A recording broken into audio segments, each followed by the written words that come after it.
नमस्कार, सियासी अखाड़ा देख रहे हैं आप। मैं हूं आपके साथ वरुण गोयल। कांग्रेस ने हरियाणा में 22 जिलों में निकाय चुनाव को लेकर के ड्यूटी लगा दी है नेताओं की, जिसमें 6 मौजूदा विधायक हैं, 12 पूर्व विधायक हैं और दूसरे पदाधिकारी हैं। निकाय चुनाव को लेकर के बीजेपी की तरफ से बार बार ये कहा जा रहा है कि वो पूरी तरह तैयार हैं। मुख्यमंत्री ने भी ये कहा कि जल्द ही चुनाव तय समय पर करा लिए जाएंगे, यानी जनवरी में भी चुनाव संभव है और फरवरी के पहले हफ्ते में भी हो सकते हैं। चुनाव पहले चरण में होने हैं। चुनावों की एक श्रृंखला हमने हरियाणा में देखी, लोकसभा चुनाव, विधानसभा चुनाव और अब लंबे समय से पेंडिंग पड़े हुए निकाय चुनाव। निकाय चुनाव में क्योंकि अभी विधानसभा चुनाव की हार के बाद कई तरह की बातें हो रही थी, उस मंथन के बीच में निकाय चुनाव आ गए हैं और कांग्रेस ने अब ड्यूटी लगानी शुरू कर दी है, यानी कि एक तरह से जो प्रभारी हैं वो नियुक्त कर दिए हैं हर जिले में। यानी कांग्रेस संजीदा हो गई है इन चुनाव को लेकर। हालांकि एक सवाल बड़ा ये रहेगा ही कि क्या कांग्रेस सिंबल पर इन चुनाव को लड़ेगी या नहीं लड़ेगी, लेकिन तैयारी उनकी दिखनी शुरू हो गई है। बीजेपी लगातार बैठ के कर रही है, दूसरी पार्टियां भी ये कह रही हैं कि वो चुनाव के लिए तैयार है। उस पर चर्चा करेंगे, पहले रिपोर्ट देखिए।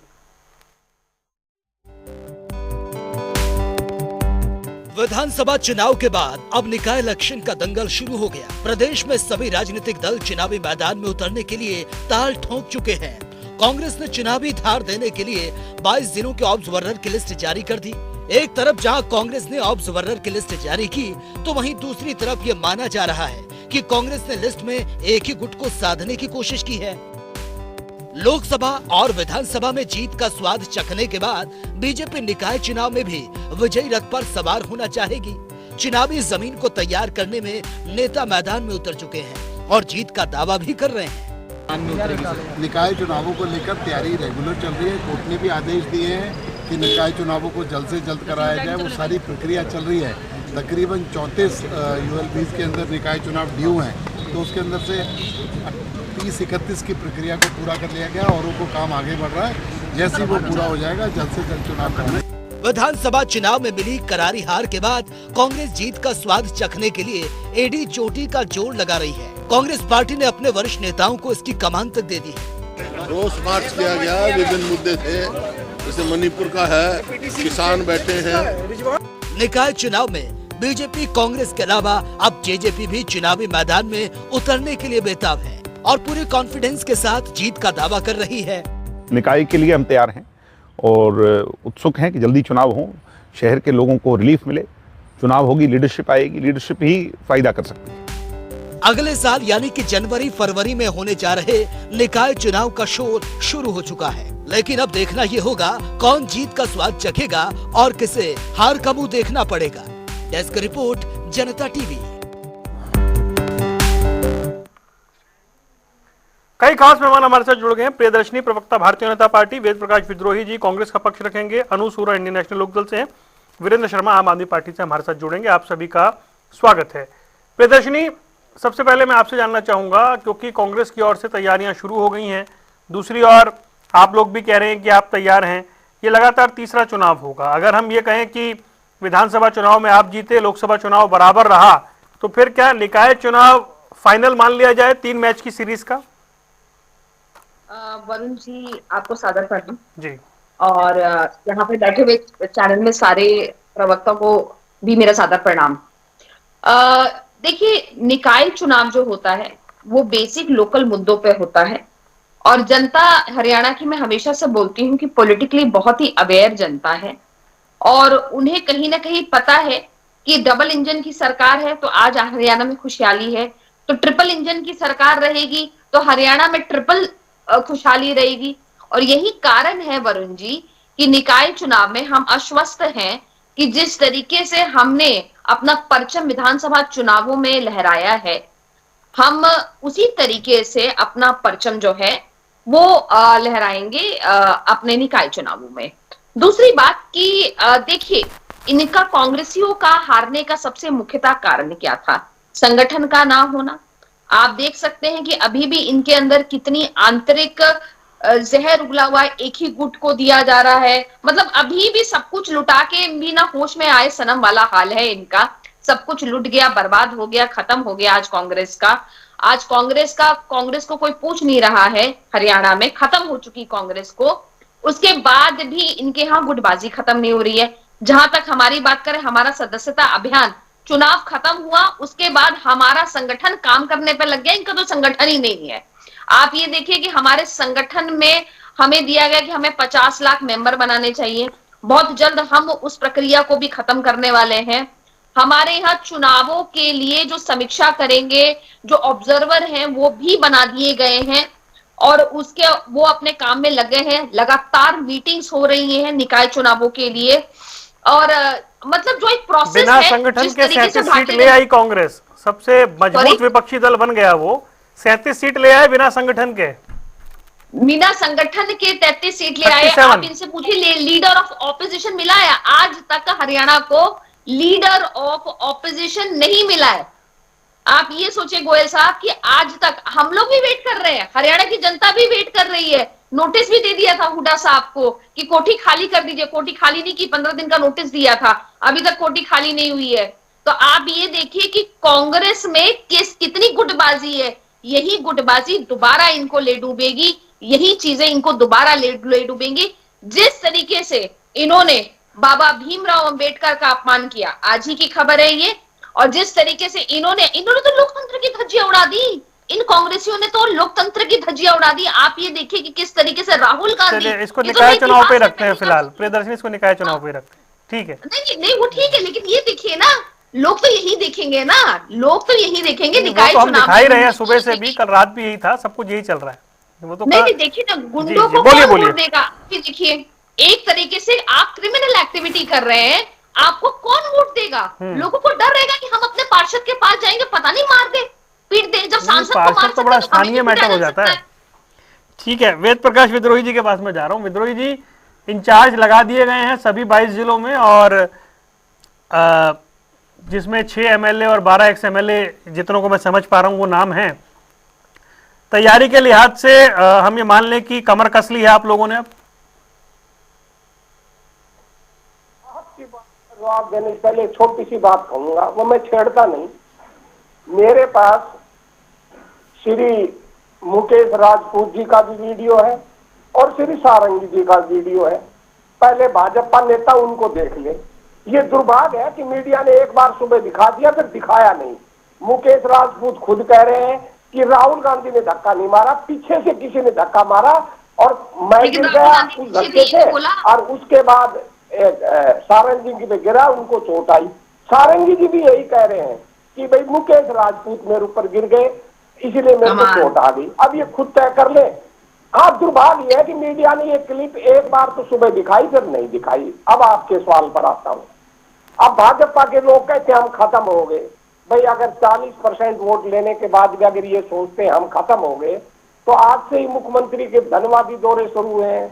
मैं तो एक ही बात पूछना चाहता हूँ आदरणीय मुख्यमंत्री जी से, जो पार्टी खत्म हो चुकी, जिस पार्टी का कोई लेना देना नहीं है, आप अपनी बात कहने की बजाय उसी के खिलाफत क्यों कर रहे हो? हर भाजपा का छोटा बड़ा नेता जो बात शुरू करता है कांग्रेस की खिलाफत से, खत्म करता है कांग्रेस की खिलाफत से। अपनी बात कहेंगे मुश्किल से 2 सेकंड, 5 मिनट बोलेंगे तो 4 मिनट कांग्रेस पर लगा देंगे। इसका मतलब क्या है कि कांग्रेस जीवंत है, कांग्रेस मजबूत है और भाजपा को कांग्रेस से डर है, और जिससे डर होता है उसी की खिलाफत की जाती है। जहां तक चुनाव का संदर्भ है, देखिए हरियाणा की जनता तो 1.5 से 3.5 साल तक इंतजार कर रही है, भाजपा ने नहीं करवाया। यही बहन मेरे साथ एक चैनल पर थी, जब मैंने ये बात कही सुनने को तैयार नहीं हुई। अगर ये सुन लेती उसी चैनल में, तो उसी चैनल में जब इनका चुनाव आयुक्त, चलिए इस चैनल पे रखिए बात। नहीं सुन, मैं नाम नहीं ले रहा, नहीं, हाँ इस चैनल पे रखिए ना। चुनाव आयुक्त ने घोषणा की थी कि वह हरियाणा के अंदर 3 नगर निगमों, 4 नगर परिषदों और 22 नगर पालिकाओं के चुनाव करवाने की कंसेंट हरियाणा सरकार ने हमको दे दी, इसलिए हम चुनाव करवा रहे हैं। और मैंने आपसे भी कई बार कहा है, जब भी नगर निकाय के चुनाव होते हैं, पंचायतों के चुनाव होते हैं, कि हरियाणा में नियम ऐसे बना रखे हैं कि बगैर चुनाव, जो हरियाणा का चुनाव आयुक्त होता है वो बगैर गवर्नमेंट की कंसेंट के चुनाव नहीं करवा पाता। और राज्यों में तो डायरेक्ट हो जाते हैं, जब भी चुनाव कार्यकाल खत्म होता है 6 महीने पहले जारी हो जाती है, पर हरियाणा के नियम ही ऐसे हैं। अब 1.5 से 3.5 साल तक चुनाव नहीं करवाए क्योंकि इनको सुविधा नहीं थी। अब इनको लगता है कि हम जीत गए, हमें फायदा होगा, इन्होंने कंसेंट दे दी, चुनाव हो जाएंगे। तो इसका मतलब यह है कि जितने भी उम्मीदवार चुनाव लड़ेंगे, किसी भी दल के लड़ेंगे, चाहे निर्दलीय लड़ेंगे, सभी अपने चुनाव की तैयारी कर रहे हैं। अब कुछ दिन पहले, पिछले चुनाव से पहले हरियाणा के अंदर डायरेक्ट चुनाव नहीं होते थे मेयर के और नगर निकायों के चेयरमैन के, पार्षदों के होते थे और पार्षद वो चेयरमैन नियुक्त करते थे। पर हरियाणा के चुनाव में भाजपा सरकार ने परिवर्तन करके नगर निगमों के पहले और बाद में नगर निकायों के चेयरमैनों के डायरेक्ट चुनाव हो गए जी। अब स्वाभाविक है, डायरेक्ट चुनाव होने के बाद वो एक बड़ा क्षेत्र बन जाता है और उसमें हर पार्टी अपना अपना उम्मीदवार खड़ा करेगी। तो कांग्रेस ने भी पिछली बार नगर निगमों के जो चुनाव डायरेक्ट हुए थे, 3 डायरेक्ट हुए थे ना, दो ही डायरेक्ट, ना 3, एक करनाल का भी डायरेक्ट हुआ, करनाल, जिसमें एक करनाल, अंबाला और सोनीपत जी, 3 हुए थे। तो एक में हम जीते, एक में भाजपा जीती, एक में निर्दलीय जीती थी शक्ति रानी जी। तो वो हमने सिंबल पर लड़े थे। अब स्वाभाविक है कि जो नगर निगम के चुनाव होंगे वो सिंबल पर लड़े जाएंगे और नगर परिषद के जो चुनाव है वो भी कांग्रेस सिंबल पर लड़ेगी। अब नगर निकाय नगरपालिका रह जाती है, उसमें अभी मैं नहीं कह सकता कि पार्टी सिंबल पर लड़ेगी या नहीं लड़ेगी। एक हमने ये फैसला नहीं किया है कि पार्षद का चुनाव हम सिंबल पर लड़ेंगे या नहीं लड़ेंगे, क्योंकि पिछली बार भी नगर निगम के चेयरमैन के चुनाव तो हमने सिंबल पर लड़े थे पर पार्षद का सिंबल पर नहीं लड़ा। भाजपा ने कुछ स्थानों पर पार्षद के लड़े थे, कुछ स्थानों पर नहीं लड़े थे। ये अपनी अपनी पार्टी की रणनीति है। ये तैयारी कर रहे हैं, हम भी तैयारी कर रहे हैं। हमने भी अपने प्रभारी नियुक्त कर दिए। अब जब भी सरकार चुनाव आयोग विधिवत रूप से इलेक्शन की घोषणा करेगा तो स्वाभाविक है कि टिकटार्थियों की टिकटें भी किसको देनी है, किसको कैसे चुनाव लड़वाना है, इसकी तैयारी कर ली है। इसी की तैयारी के लिए कमेटियां बनाई है। अब भाजपा क्या कहती है क्या नहीं कहती, ये इनका अपना मसला है, मैं क्या कह सकता। ठीक है अनुसूरा जी, कांग्रेस के 22 इंचार्ज जो हैं वो लग गए 22 जिलों में। हालांकि कोई जानकार बता रहे हैं कि एक ही गुट को तवज्जो दी गई है, वो सेकेंडरी बात है, उसको बाद में देखा जाएगा। लेकिन कांग्रेस गंभीरता से तैयारी में लग गई है, ये दिख रहा है। अब कांग्रेस की गंभीरता है और 40% के आसपास 39% प्लस वोट उन्हें विधानसभा चुनाव में मिला है, तो उनका कॉन्फिडेंस हाई है कि छोटे चुनाव में वो कमाल करके दिखाएंगे। देखिए कॉन्फिडेंस तो कांग्रेस का हमेशा ही हाई रहा है और प्रॉब्लम कांग्रेस की सबसे बड़ी ये है कि कॉन्फिडेंस इनका हमेशा ओवर कॉन्फिडेंस में तब्दील होता रहा है। लोकसभा चुनाव में ये लोग अकेले ही सक्षम थे और इन्होंने किसी और पार्टी को गठबंधन में, इंडिया गठबंधन जो हुआ था हरियाणा में, तवज्जो नहीं दी और उसका नतीजा ये था कि 5 सीटें इन्होंने भाजपा को दे दी और राहुल गांधी यात्राएं करते रह गए और तीसरी बार मोदी जी ने शपथ ले ली यात्राओं के बावजूद। इनके कॉन्फिडेंस का वो नतीजा था। फिर आई विधानसभा चुनाव की बात, तो वहां भी इनके जो प्रदेश स्तरीय नेता हैं उनका कॉन्फिडेंस इतना था कि वो कह रहे थे कि हो सकता है हम 70 सीटें जीत जाएं और 70 सीटें उनको चाहिए नहीं थे। तो कॉन्फिडेंस के चलते उन्होंने ढिलाई बरती कि हम तो बस बहुमत के आसपास आ जाए और बाकी अन्य दलों को उन्होंने फिर वही कहा कि हम तो अकेले ही सक्षम हैं। और तीसरी बार हरियाणा के अंदर भी उन्होंने भाजपा को शपथ दिलवाने का काम किया। अब आप कह रहे हैं कि निकाय चुनाव के लिए इन्होंने प्रभारी नियुक्त किए हर जिले में, तो इनके प्रदेश प्रभारी ने तो वर्दी जोड़ी। प्रदेश प्रभारी और प्रदेश अध्यक्ष जिस तरीके से सरेआम मीडिया के अंदर लड़ रहे हैं और विद्रोही जी कह रहे थे कि मीडिया के सामने मसाला दे रहे हैं, तो अब ये जिला स्तर पे मसाला देना शुरू कर देंगे। इससे ज्यादा कोई कहानी कांग्रेस की नहीं है। बिल्कुल ये 100% सत्य है कि भाजपा से लोग बोर हो चुके हैं, एंटी इनकन्वेंसी होती है। पिछले 10-11 साल से भाजपा की सरकार है तो एंटी इनकन्वेंसी तो जबरदस्त है, लेकिन उस एंटी इनकन्वेंसी को माइक्रो मैनेजमेंट करके और अपने पक्ष में वोटिंग करवाना, मैं कहूंगी कि ये टेढ़ा काम है। और मैं स्वीकार करती हूँ कि क्योंकि भाजपा की प्रदेश में और केंद्र में सत्ता है तो उनके लिए इजी है, और विपक्षी पार्टियां चाहे वो कोई भी पार्टी है उनके लिए मुश्किल है। और मैं तो हमेशा इस चीज के समर्थन में रही हूं कि जो भाजपा विरोधी वोट है उसको इकट्ठा किया जाए, लेकिन हमारी जो प्रदेश की प्रमुख विपक्षी पार्टी है आज की तारीख में, वो तो जरूरत से ज्यादा कॉन्फिडेंस में है, और उस कॉन्फिडेंस का खामियाजा हमेशा हरियाणा प्रदेश ने भुगता है। तो ये एक इनका जो ये बी टीम सिंड्रोम है, ये भी खत्म नहीं हो रहा है। मैं ये कहूंगी कांग्रेस का खासकर, इन्होंने डिबेट के शुरुआत में कहा कि भाजपा हमेशा कांग्रेस का जिक्र करती है, जिससे पता चलता है कि भाजपा कांग्रेस से डरती है। तो कांग्रेस भी हमेशा लोकदल को बी टीम, लोकदल तो बी टीम है, इनेलो का जिक्र करती है। तो क्या कांग्रेस को भी इनेलो का डर है? अगर नहीं है तो ये जो बी टीम सिंड्रोम है इसको छोड़िए। और आप हमेशा ये जो बोलते हैं, हमने तो आपको सीधा सीधा कहा था कि आइए इंडिया गठबंधन में सभी विपक्षी दलों को शामिल कीजिए और मिलकर भाजपा को हराते हैं। लेकिन ये विपक्षी पार्टियों के साथ क्या चलेंगे? इनके तो नेता ही आपस में इकट्ठे नहीं चल सकते। तो मैं तो यही कहूंगी कि जिला स्तर पे जो प्रभारी नियुक्त किए गए हैं, ये भी वही करेंगे जो इनके गुरु करते आए हैं। प्रदेश प्रभारी, प्रदेश अध्यक्ष, गुटबाजियां चल रही हैं हर जिले के अंदर। मैं कहूंगी जिला भी नहीं, हर हल्का स्तर पे इनके जो नेता जिन्होंने चुनाव लड़े हैं, वो प्रेस कॉन्फ्रेंस कर करके कह रहे हैं कि जिन्होंने हमारी रड़क निकाली है, हम अब इन चुनाव में उनकी रड़क निकालेंगे। मैं आपको एग्जांपल दे सकती हूँ, हिसार विधानसभा से जिन्होंने चुनाव लड़ा था उन्होंने प्रेस कॉन्फ्रेंस करी है। हिसार जिले की बात कर रही हूँ, बरवाड़ा के अंदर इनके जो कैंडिडेट थे उन्होंने खुलेआम प्रेस में कहा है कि मेरे को तो यहाँ के सांसद ने हरा दिया। हिसार वाला कह रहा है कि मेरे को हुड्डा गुट ने हरा दिया। तो इनके अंदर तो मैं कहती हूँ जिस तरह वो से तो एक सेकेंडरी इशू है, वो तो खैर चलता रहता है, हर स्तर पे घमासान है। ठीक है, हाँ जी, वो एक चलता रहता है, वो एक विषय, वो तो विद्रोही जी खुद मानते हैं कि कांग्रेस में तो ये चलता रहता है, इससे ये बहुत बड़ा विषय है नहीं उनके यहाँ। मूल बात तो तैयारियों की है।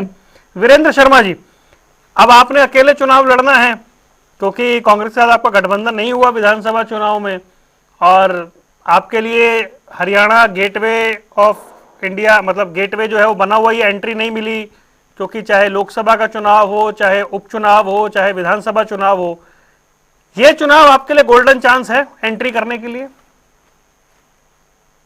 देखिए वरुण जी, सर्वप्रथम मैं आपके चैनल के माध्यम से पूरे हरियाणा प्रदेश की जनता को, तमाम पैनलिस्ट को और आपको नमन करते हुए अपनी बात शुरुआत करता हूँ। बिल्कुल निश्चित तौर पे ये एंट्री गेट आम आदमी पार्टी का रहेगा, और आम आदमी पार्टी मजबूती से अपने आम आदमी कार्यकर्ताओं के साथ विचार विमर्श करके और मजबूती से हम लोग तैयारी में लगे हुए हैं।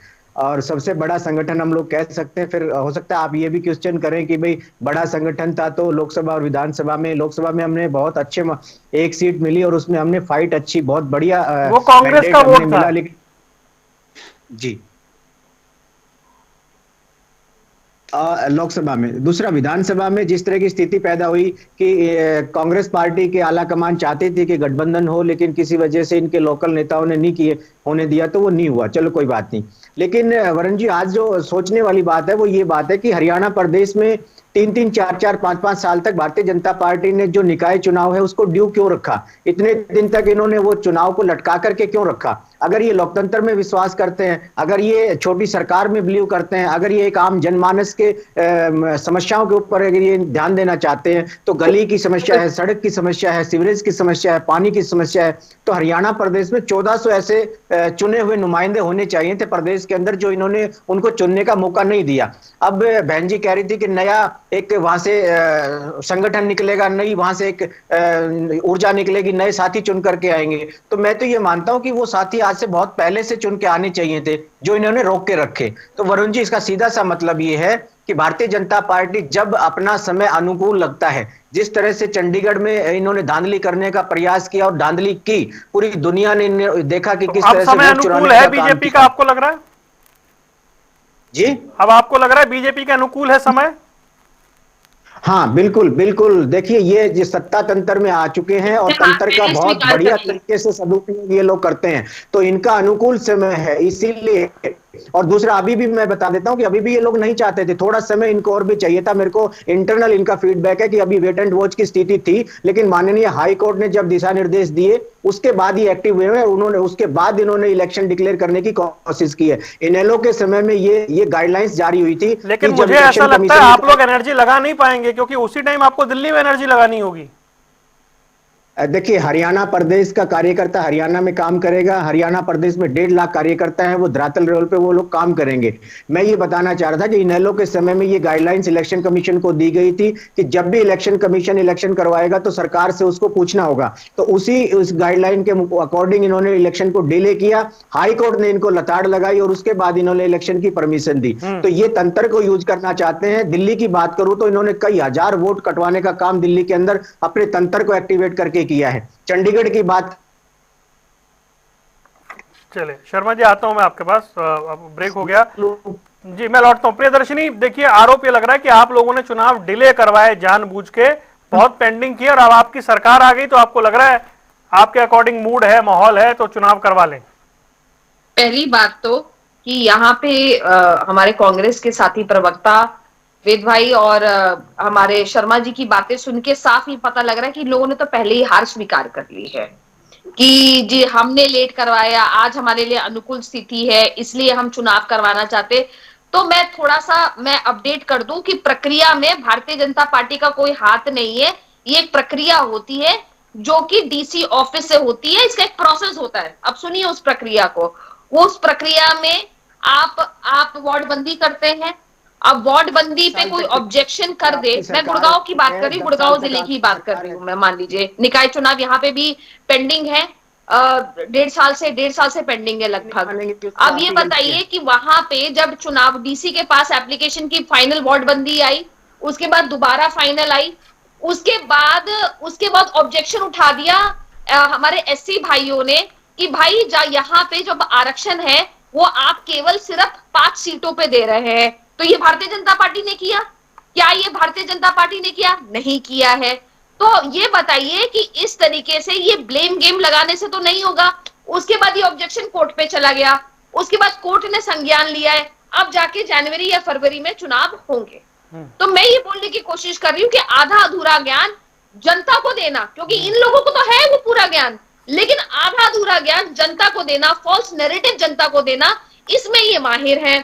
जहां तक बात करूं मैं आम आदमी पार्टी की, पता नहीं कौन सा इनका बड़ा संगठन है, ऐसा बड़ा संगठन था, ऐसा बड़ा 1.5 लाख कार्यकर्ता बता रहे हैं वो, पता नहीं कौन से वो 1 लाख कार्यकर्ता है जो ये बता रहे हैं। हमें तो एक भी नहीं दिख रहा है, हमें तो एक भी नहीं दिख रहा है। और ये जिस सच्चाई की बात कर रहे हैं और भारतीय जनता पार्टी के ऊपर इतना बड़ा ब्लेम लगा रहे हैं ये दिल्ली में, इनको शर्म आनी चाहिए। इनके खुद के मुख्यमंत्री बैठ के नेशनल चैनल पे उन्होंने स्वीकारा है कि मैंने जो 3 वादे किए थे उनमें से एक भी पूरा नहीं किया। ना सड़क का वादा कर पाया, ना अस्पताल का वादा कर पाया, ना बिजली का वादा पूरा कर पाया।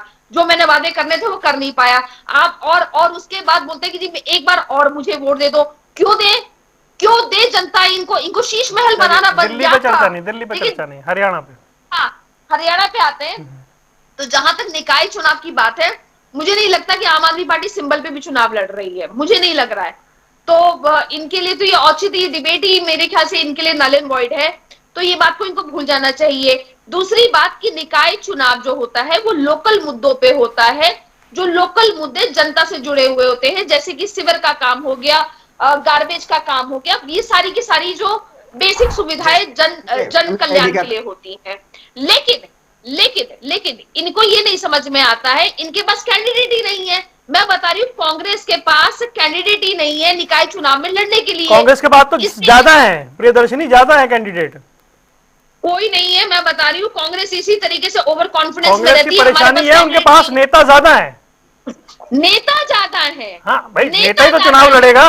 हर गली में नेता है कांग्रेस का। हाँ। सिर्फ नेता ही है, कार्यकर्ता इनके पास है ही नहीं। मुझे ऐसा लगता है टिकट मांगने वाले बहुत होंगे, मैं मतलब मेरा ऐसा मानना है बहुत। मैं तो बता रही हूँ, फिर ऐसा मत बोलिए कि इनके पास उम्मीदवार नहीं है।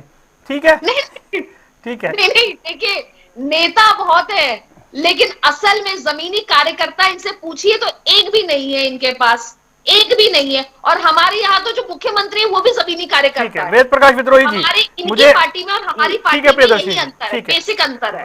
वेद प्रकाश विद्रोही जी, क्या आपको लगता है कि ये बीजेपी के अनुकूल समय है, विधानसभा चुनाव के नतीजों का फायदा मिलेगा, और बीजेपी जिस बात की शुरुआत कर रही है ट्रिपल इंजन, एक और डब्बा, तो उस लिहाज से निकाय चुनाव में बीजेपी के पास क्या एडवांटेज है, आपको लग रहा है ऐसा?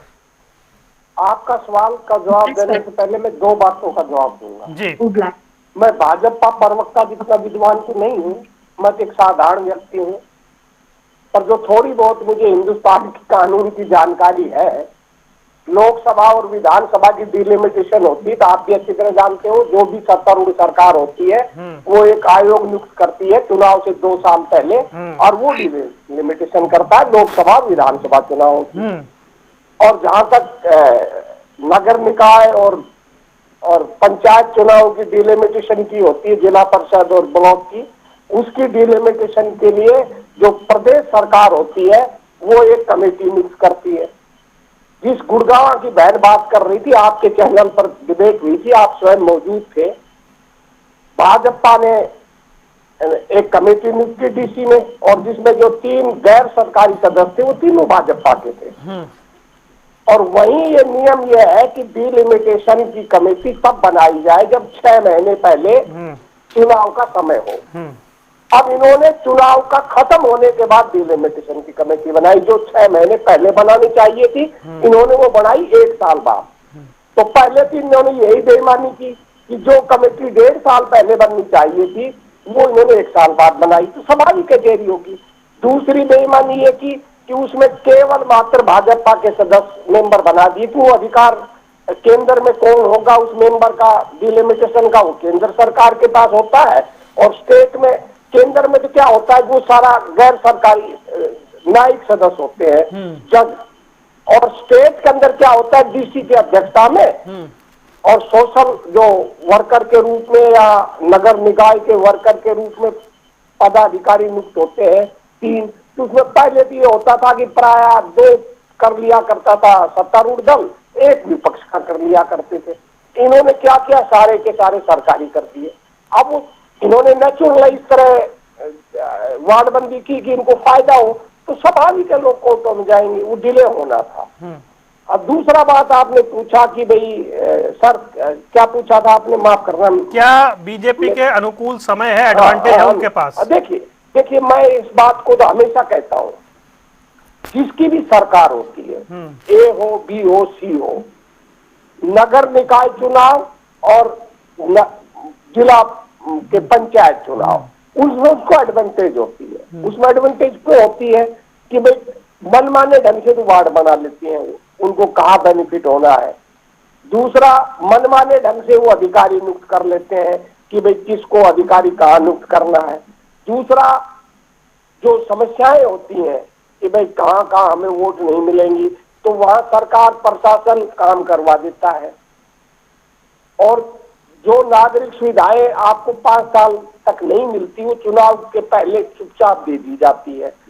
और जो अधिकारी नियुक्त किए जाते हैं, वोटर लिस्ट बनाई जाती है, किसकी काटनी है किसकी नहीं काटनी है, उसमें एडवांटेज सरकार किसकी भी हो उसको रहता है। तो वो एडवांटेज तो बीजेपी को है, इसमें कोई दो राय नहीं है। पर इस एडवांटेज के बाद भी कोई आवश्यक नहीं है कि नगर निकाय चुनावों में सत्तारूढ़ दल ही जीते। उसके उदाहरण है आपके, इनकी पहले भी सरकार थी पर नहीं, जो 3 नगर निगम के चुनाव हुए थे, 1 में ही जीत पाए। नगर परिषदों के चुनाव हुए थे, नहीं जीत पाए। हाँ, ये दूसरी बात है, इनको एक एडवांटेज और होती है सत्तारूढ़ दल को कि जो जीत जाता है बाद में, अगर कोई निर्दलीय चेयरमैन जीत गया, पार्षद जीत गया, उनको दल बदल करवा कर धन का प्रलोभन देकर, सत्ता का प्रलोभन देकर उनमें शामिल कर लेते हैं। एक ये एडवांटेज हर दिन पंचायत चुनाव में, नगर निकाय चुनावों में सिंबल पर तो जरूर होते हैं, पर दल बदल कानून लागू नहीं होता। जब दल बदल कानून लागू नहीं होता तो चुना हुआ प्रतिनिधि या किसी दल से चुनकर आया हो और किसी सिंबल पर वो कहीं भी जा सकता है। तो सत्तारूढ़ दल को ये है। दूसरा ये है कि भाई इनको एडवांटेज इसलिए नहीं मिलेगी क्योंकि पिछले 10 सालों के अंदर आप शहरों का ढांचा देख लें, किसी भी शहर का जो भी आप उठाकर देख लें, आप खुद अपना निरीक्षण कर ले। नागरिक ढांचा इतना जर्जर हो चुका है कि नागरिक सुविधाएं लोगों को मिल नहीं रही। पहाड़ी जो इलाका है, सब खत्म कर रहा हूँ, पहाड़ी इलाका है, कोलोनाइजर्स का इलाका है, वो तो चमचमाता है और वो तो आपको लगेगा कि हाँ भाई बड़ा सड़कें हैं, बड़ी हाईवेज है, कॉलोनीज बहुत अच्छी है, प्राइवेट कॉलोनीज। पर जो मूल जो शहरी है, जो आम नागरिक होते हैं, उनको किस कठिनाइयों का सामना करना पड़ता है, ये बहुत ज्यादा पढ़ना पड़ता है, इसलिए इतना आसान नहीं है जितना ये सोचते हैं। अनुसूरा, एडवांटेज वाले माहौल में चुनाव होगा, आपको ऐसा लग रहा है विधानसभा चुनाव के बाद, जैसा विद्रोही जी कह रहे हैं? जी बिल्कुल मैं इस बात से सहमत हूं, क्योंकि जिसकी सरकार है और पिछले 2 प्लान से है, तीसरी बार सरकार बनी है, तो एडवांटेज तो उनको होगा। लेकिन इसमें मैं ये कहूंगी कि एडवांटेज उनको इस बात का ज्यादा है कि जो विपक्षी दल है, प्रमुख विपक्षी दल, उसके जो हालात हैं उसका ज्यादा फायदा होगा, और उसका जो उसके प्रमुख विपक्षी दल के जो मानसिक हालात हैं उनका और ज्यादा फायदा होगा कि वो अपना नेता प्रतिपक्ष ही नहीं चुन पा रहे हैं, तो वो क्या नेता प्रतिपक्ष ना होना एक मुद्दा रह सकता है इस चुनाव में? बिल्कुल बिल्कुल रहेगा। इसे साफ संदेश है कि प्रमुख विपक्षी पार्टी के अंदर जबरदस्त फूट है, और रही सही कसर, मैंने कहा ना कि प्रभारी ही कांग्रेस पर भारी हैं, तो जिस तरीके से प्रदेश प्रभारी पूरे प्रदेश पे भारी रहे हैं, उसी तरह ये जो जिला प्रभारी नियुक्त किए गए हैं, ये हर जिले पर भारी साबित होंगे, ऐसा मेरा विश्वास है। और ये देखिएगा आप आने वाले समय में बिल्कुल। हालांकि मेरे को जो उम्मीद है कि हालांकि हमारे विधायक 2 ही हैं, लेकिन हम बेहतर प्रदर्शन करेंगे, ये बिल्कुल मेरे को उम्मीद है, क्योंकि हमारे अंदर डिसिप्लिन सिंबल पे लड़ेंगे ना आप लोग? अच्छा बुरा समय आता है, लेकिन अगर हम डिसिप्लिन में कोई पार्टी चलेगी तो वो अपने बुरे समय से पार पा लेती है। सिंबल पर लड़ेंगे धीरे धीरे। हाँ जी, सिंबल पे लड़ेंगे चुनाव?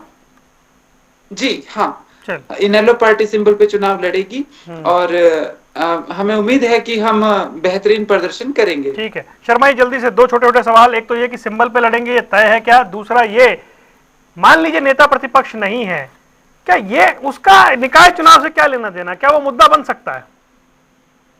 देखिए, निकाय चुनाव में अपने लोकल मुद्दे इश्यू होते हैं, इसमें कोई विपक्ष का नेता होना नहीं होता। मेरे को नहीं लगता कि मुद्दा बनेगा। वो कांग्रेस पार्टी का है कि कब और कैसे वो लोग बनाएंगे। दूसरा, आम आदमी पार्टी मजबूती से चुनाव लड़ेगी। 60% वोट भारतीय जनता पार्टी के विपक्ष में गया है। एंटी इनकम्बेंसी बहुत थी, 10 में से 9 मंत्री इनके हार करके आए हैं, तो इनको ज्यादा खुशी और आते उत्साहित होने की आवश्यकता नहीं है। तो मजबूती से और सिंबल पे चुनाव लड़ेगी आम आदमी पार्टी। अनु जल्दी से मैं एक छोटी सी बात ऐड करना चाहूंगी। इन्होंने कहा कि नेता प्रतिपक्ष कोई मुद्दा नहीं है। अरे जनाब, यहाँ पे तो लाखों के पर्दे और लाखों के जो बाथरूम बने हैं मुख्यमंत्रियों के, वो भी गड़े मुर्दे सारे उखाड़े जाएंगे।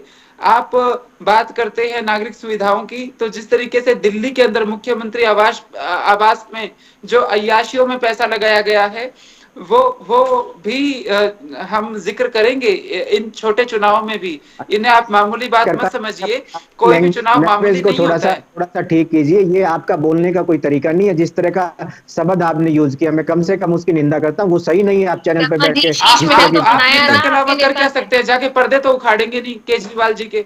नहीं, पर्दे की बात नहीं है। जो आपने शब्द जो यूज किया है, वो कम से कम आपकी नैतिकता अलाउ नहीं करती। आप इस तरह की बात मत कीजिए चैनल पे बैठ के। मुख्यमंत्री लाखों के बाथरूम बनवाएगा और करोड़ों के पर्दे लगवाएगा, तो उसको अय्याशी तो कहा ही जाएगा।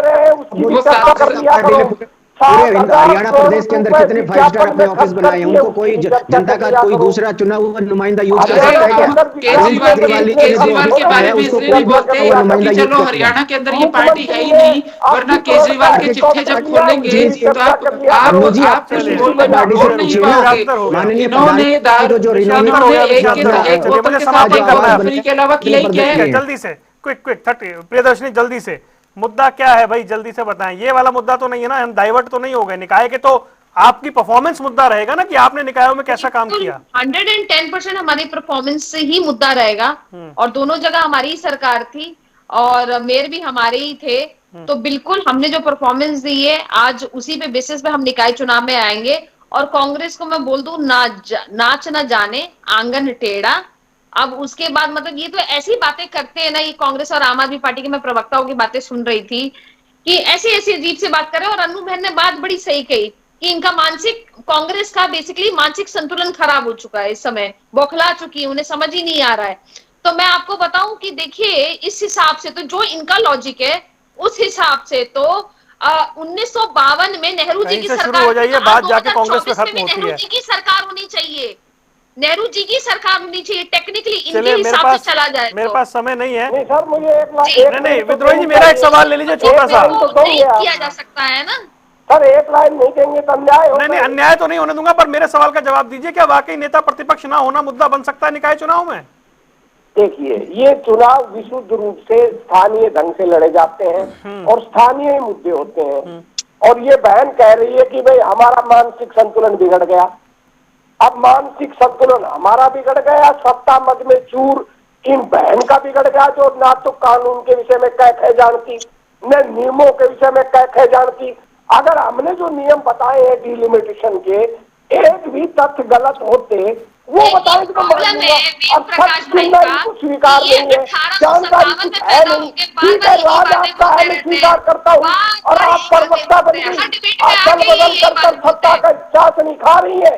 कल अरे तक मेरे आप भाई, पार्टी मेरी की गलती जय नहीं है, जयकार मैं करा करती थी, 1857 में आज पैदा नहीं बीजेपी हुई। की जय जयकार कर रही है, ठीक है। जो खुद सिद्धांतहीन है, चलिए जो छोड़ खुद दीजिए, इसे अवसरवादी है। व्यक्तिगत लड़ाई ना बनाइए। और तो ये व्यक्तिगत हमारा मानसिक संतुलन बिगाड़ रही नहीं, है। मैंने तो मना ही कर रहा हूँ भाई। किसने शुरू की है?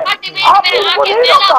अरे कमाल कर रहे हैं आप, मुझे फिर अंत यही में मेरे बात ऊपर आ है। जाते हैं। मुझे कमाल है, आप जो बोल रहे हैं मैंने आपको भी कहाँ रोका है? मैं तो वाइंड अप के लिए कह रहा हूँ, समय हो गया है। आप हमें टोकते हैं। अरे आपको कब टोका? पूरी डिबेट में सबसे ज्यादा आप ही बोले हैं विद्रोही जी। आप मतलब मुझे समझ नहीं आता, इस डिबेट में सबसे ज्यादा आप ही बोले हैं भाई साहब। आप चेक कर लीजिएगा, इस डिबेट में सबसे ज्यादा समय आप ही ने लिया है। अरे सर, मैंने बोलने का कहा सवाल उठाया? हाँ तो बस ठीक है, मैं तो समापन के लिए कहूंगा ना सर, समापन का समय हो रहा है। मुद्दा मत भटकाइए, मुद्दा मत भटकाइए। मैंने केवल इतना कहा है ना मैंने आपको कहा कि व्यक्तिगत, ना मैंने सबके लिए कह रहा हूँ कि व्यक्तिगत ना बनाया करें मुद्दे पे। मुद्दे पे रहे तो बेहतर है, अच्छे से चर्चा हो रही थी, लड़ने की कोई बात ही नहीं थी। चलिए, मैंने कोई कहा निकाय चुनाव आ रहे हैं, ठीक है, रुक जाइए प्लीज। और देखना यह है कि कौन किस तरीके से चुनाव लड़ता है, हालांकि बहुत कुछ होना बाकी है। आप चारों मेहमानों का जुड़ने के लिए बहुत बहुत शुक्रिया। सियासी अखाड़ा देख रहे थे आप, रुक रहे कुछ देर के लिए, खबरों का सिलसिला लगातार जारी है।